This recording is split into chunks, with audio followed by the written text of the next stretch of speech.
Hello guys, you are going to learn for forever. Learn for forever welcomes you. Morning dear students and respected parents. आज की अपनी 80 number की worksheet है। ये 6 to 8 के लिए होगी और इसमें हम आज पढ़ेंगे प्रदूषण विषय के ऊपर। प्रदूषण का मतलब होता है, जो आप जानते हैं, कोई भी वस्तु जो अपने प्राकृतिक अवस्था में है, जब उसमें कुछ इस तरीके के पदार्थ मिल जाते हैं जो उसके ओरिजिनलिटी को ख़राब कर देते हैं, तो उसको हम प्रदूषण कहते हैं। प्र जमा दूषण, दो शब्दों से मिलकर बना है ये। प्र मतलब ओरिजिनल अवस्था और दूषण मतलब उसमें उसकी अवस्था को ख़राब कर देना। तो चाहे वो वायु हो, चाहे वो जल हो, भूमि हो या ध्वनि हो, साउंड, जब इसकी ओरिजिनल अवस्था को हम मनुष्य अपने कार्यों द्वारा इसकी स्थिति बिगाड़ देते हैं, तो वह स्थिति बन जाती है प्रदूषण की। इस प्रदूषण की स्थिति से ख़ास तौर से हम शहरी लोग बहुत ज़्यादा प्रभावित हैं और वाकिफ़ हैं। तो चलिए एक बार इसको अच्छे से समझते हैं। मैं आपको एक एक चीज़ बड़ी आसानी से और डिटेल में समझाऊंगा, जिससे कि आप हमेशा के लिए इनको आत्मसात कर पाएंगे। तो पढ़ते हैं एक बार, फिर इसके जो क्वेश्चंस हैं उसको भी करेंगे। तो सबसे पहले यहाँ से, पर्यावरण में हानिकारक पदार्थों का मिल जाना प्रदूषण कहलाता है। और पर्यावरण मतलब जहाँ हम, मान लीजिए मैं यहाँ हूँ, मेरे आसपास की सारी चीज़ें मेरी पर्यावरण है।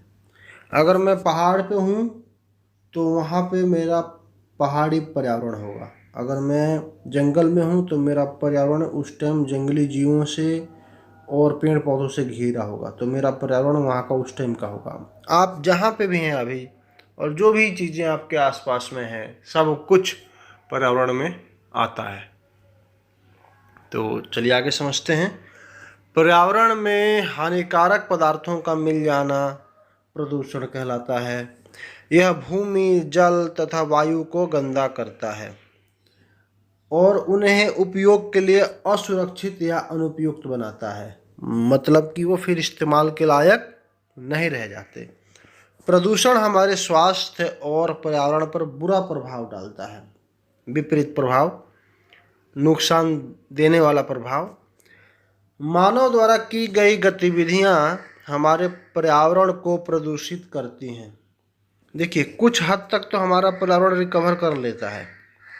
जैसे हमारे शरीर में ही कुछ ऐसी बीमारियां लगती हैं जो अपने आप ठीक भी हो जाती हैं। घाव वाव छोटे मोटे अपने आप ठीक हो जाते हैं। तो छोटे मोटे चीज़ों की भरपाई तो पर्यावरण कर लेता है, लेकिन अगर वही जख्म गहरा हो जाए तो पर्यावरण उसकी भरपाई कर तो लेगा, लेकिन उसके लिए कई साल, हजारों साल लगते हैं। और फिर हम उसको उतना टाइम नहीं देते पर्यावरण को, और हम तो लगातार प्रदूषण करते ही रहते हैं, तो वो जख्म और गहराई होता चला जाता है। समझ रहे हैं ना? सावधानी तो बरतते नहीं हम। वही चीज़ है यहाँ पे। उदाहरण के लिए, वाहनों और कारखानों से निकलने वाले धुएं के कारण वायु प्रदूषण होता है। मुख्य प्रकार के प्रदूषण है। देखिए, अब एक बार हम देखते हैं कि कौन सा प्रदूषण क्यों होता है, उसके पीछे क्या कारण है। तो वायु प्रदूषण मतलब हवा का प्रदूषित हो जाना, ठीक है ना? हवा क्यों प्रदूषित हो जाती है? ये कारखानों से निकलने वाला धुआं, गाड़ियों से निकलने वाला धुआं। आजकल पराली जलाई जा रही है ना, धान की कटाई हो गई है, धान के जो पुआल होते हैं, बचे हुए अवशेष खेतों में, उसको लोग किसान जला देते हैं, है ना? पहले ऐसा नहीं होता था, ये कुछ सालों से ऐसा होने लगा है। तो हवा को जिस भी कारण से हम गंदा करें, अगर हवा गंदी हो गई, प्रदूषित हो गई, उसमें अनवांछित कण मिल गए, तो वो प्रदूषित हो जाएगी और वह हमारे लिए बहुत नुकसानदायक होती है। हम सांस नहीं ले पाते हैं, फेफड़े में हो जाती है तो कई प्रकार के रोगों का कारण बनती है। जल प्रदूषण, ये देखिए जल, यमुना जी की क्या स्थिति आप जानते ही हैं। और जल प्रदूषण का मतलब किसी भी प्रकार का अवांछित पदार्थ जो जल में मिल गया, उसकी स्वच्छता को, उसके प्राकृतिक स्थिति को खराब कर दे, पीने योग्य ना रह जाए वो, तो वो जल प्रदूषण कहलाता है। ठीक है। ऐसे ही यहाँ पे देखिए ये है ध्वनि प्रदूषण। यहाँ देख रहे हैं इन्होंने अपना कान दबा रखा है। कान क्यों दबा रखा है भाई साहब ने? क्योंकि शोर बहुत ज़्यादा हो रहा है। अच्छा, हमारे यहाँ आजकल डीजे का चलन है, और डीजे हम ऐसे बजाते हैं कि मेरे साथ साथ मेरा पूरा मोहल्ला सुने मेरा गाना, है ना।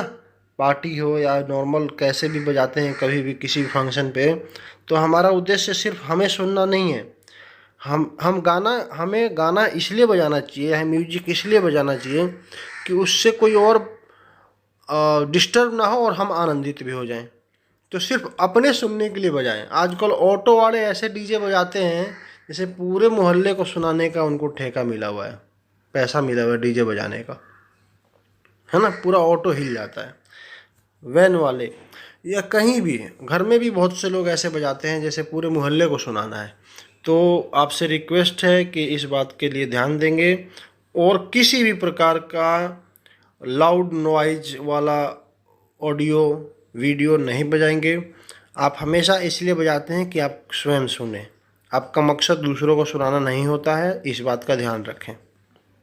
मैं उम्मीद करता हूं कि आप ऐसा करेंगे। और क्या कभी आपने ऐसा महसूस किया है कि दूसरे के गाने बजाने की वजह से आप डिस्टर्ब हो रहे हैं? मेरे साथ तो ऐसा होता है, मेरे पड़ोस में ही ऐसे कई लोग हैं।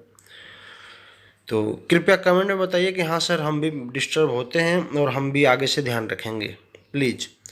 अगला है बच्चों, देखिएगा भूमि प्रदूषण। ये देख रहे हैं, ये जो कूड़ा हमारे घरों से निकलता है दबा कर, भर भर बाल्टी कूड़ा हम निकाल रहे हैं, क्या हम इसको कम कर सकते हैं? इसके लिए प्रयास करेंगे आप? ये भी मुझे बताइएगा कमेंट में। और प्रयास करना ही चाहिए, करना है, क्योंकि जिस तरीके से हमारे घर से कूड़ा निकलता है भर भर बाल्टी, उसी तरीके से हमारे मोहल्ले से निकलता है। हमारा घर हमारा है, कहीं ना कहीं हमारा मोहल्ला भी तो हमारा ही है। फिर उससे आगे बढ़िए आप तो डिस्ट्रिक्ट लेवल पे या फिर राज्य लेवल पे, वो तो हमारा ही राज्य, हमारा ही डिस्ट्रिक्ट है ना। और फिर ओवरऑल देखें तो ये देश हमारा ही है ना। तो इस तरीके से हम क्या देखते हैं कि हमारे देश से, पूरे कंट्री से हम बहुत ज़्यादा कूड़ा जनरेट कर रहे हैं। हमें प्रयास करना चाहिए, पॉलीथीन का इस्तेमाल नहीं करना चाहिए, रेपर्स वाले सामान यूज नहीं करने चाहिए, बाज़ार थैला लेकर जाएं जिससे कि पॉलीथीन घर में आए ही ना, उसको बढ़ावा ना मिले, है ना। और इस तरीके से घर से ही शुरुआत व्यक्ति करे, अगर हर व्यक्ति, क्योंकि हर व्यक्ति अगर ये काम करने लग जाए तो परिवर्तन आ जाएगा। और हम पाएंगे कि कूड़ा अगर हमने घर से ही उत्पादित कम कर दिया, तो ये देखिए, ये जो डंपिंग हो रही है यहाँ पे, ये देख रहे हैं गाड़ी ला के कूड़ा डाल दिया, इस तरीके के जो कूड़े के ढेर। अच्छा, हमारे यहाँ गाजीपुर में, इधर ओखला में कूड़े के मोटे मोटे बड़े बड़े ढेर हैं, ऐसे लगते हैं कूड़े के पहाड़ हैं। कभी देखे हैं आपने? कमेंट में बताइए कि हाँ सर, हमने कूड़े के पहाड़ देखे हैं। और ये स्थिति और ख़राब होने वाली है अगर हम सचेत नहीं हुए। अच्छा, ये प्रदूषित कैसे होते हैं? भूमि यानी कि मिट्टी या मृदा जो भी कहें आप देखते हैं यहाँ से ये धुआं निकल रहा है, ये धुआं गया ऐसे बादलों में इधर, और जब बारिश होगी तो ये धुएं में मिलकर ये जो भी पार्टिकल्स थे, कण थे, ये सब आके कहाँ लगेंगे? इस पे, मिट्टी पे।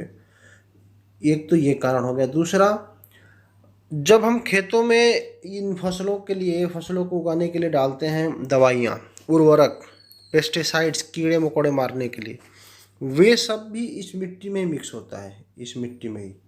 और वो भी हमारे फसलों के माध्यम से हमारे भोजन तक आ जाता है, हमारी थाली तक आता है और हमारे शरीर में भी जाता है।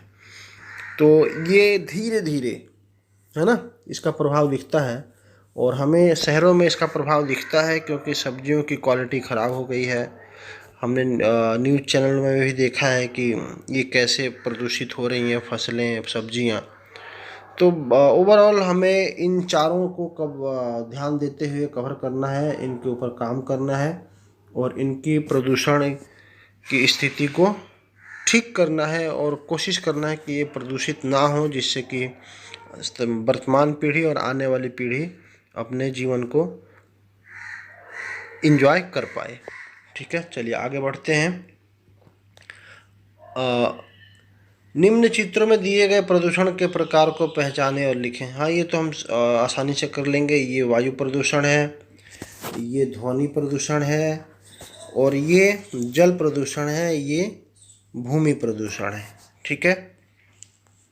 अपने परिवार के दूसरा देखिए, अपने परिवार के सदस्यों के साथ दिल्ली में वायु प्रदूषण के कारणों पर चर्चा करें और इसे कम करने के कुछ तरीके खोजें। जी, तो दिल्ली में वायु प्रदूषण के जो मुख्य कारण हैं चर्चा करें अगर हम, तो पाएंगे कि सबसे पहले दिल्ली में जो कारखानों का धुआं आता है आसपास के इलाकों से। दिल्ली में तो अब इतने कारखाने नहीं हैं, तो कारखानों से निकलने वाला धुआं। ठीक है।